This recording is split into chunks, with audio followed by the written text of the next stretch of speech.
بسم اللہ الرحمن الرحیم۔ یقیناً تمام تعریفیں اللہ عز و جل کے لیے ہیں۔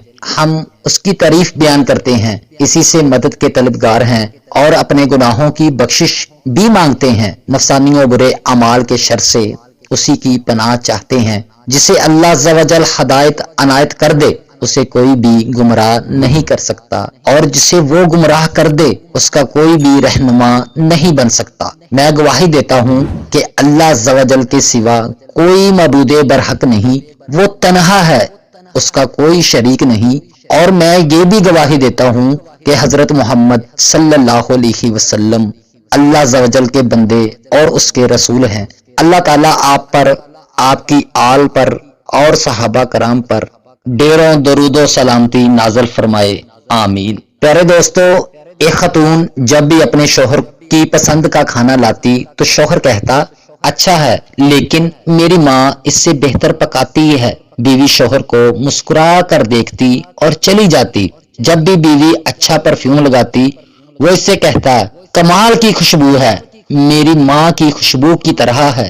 وہ مسکرا کر رہ جاتی، اور اس طرح اس خاتون نے ساری زندگی ایسے ہی الفاظ سن سن کر گزاری۔ ماں کرتی ہے، ماں کہتی ہے، ماں کا پرفیوم، ماں کا کھانا پکانا وغیرہ وغیرہ۔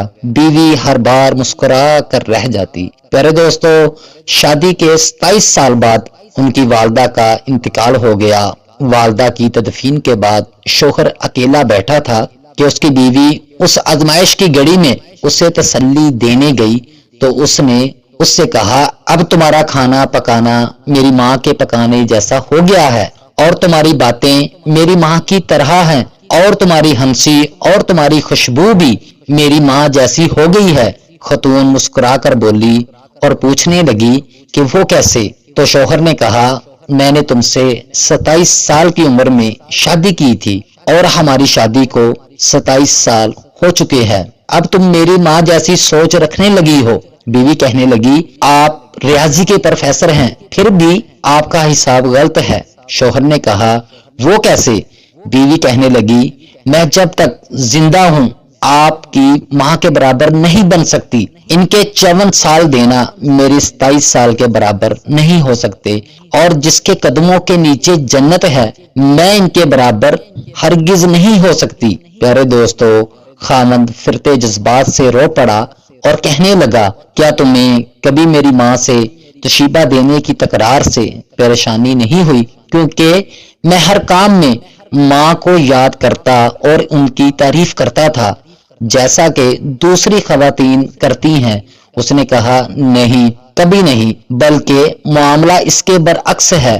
خاوند نے حیرت سے کہا وہ کون سی باتیں ہیں جو تم تمنا کرتی تھی اور میں تم سے پوچھ نہ سکا؟ پیارے دوستو، بیوی نے کہا جب بھی آپ اپنی ماں کی بات کرتے اور میرا موازنہ ان سے کرتے تھے میں کہتی اے اللہ عز و جل میرے بیٹے کے دل میں میری محبت ویسے ہی ڈال دے جس طرح تو نے اس کی دادی کی محبت اس کے باپ کے دل میں ڈالی ہے، کیونکہ آپ اپنی والدہ سے محبت تمام حدوں سے بڑھ کر کرتے تھے، اور میں بھی یہی چاہتی ہوں کہ میرا بیٹا بھی مجھ سے ویسی ہی محبت کرے جیسی آپ اپنی والدہ سے کرتے تھے۔ میرے سرتاج، مجھے آپ پر فخر ہوتا تھا کیونکہ آپ کا بیٹا آپ پر ہی جائے گا۔ اے اللہ عز و جل ہمیں والدین کی رضا حاصل کرنے والوں میں شامل فرما۔ اگر آج کی بہو یہ بات، یہ گر سیکھ لے تو بڑھاپے میں پرسکون رہے گی۔ آج کسی کے بیٹے پر قبضہ جمانے کی کوشش کل اپنے بیٹے کو ہاتھوں سے نکال دے گی، کیونکہ دنیا مکافات عمل ہے۔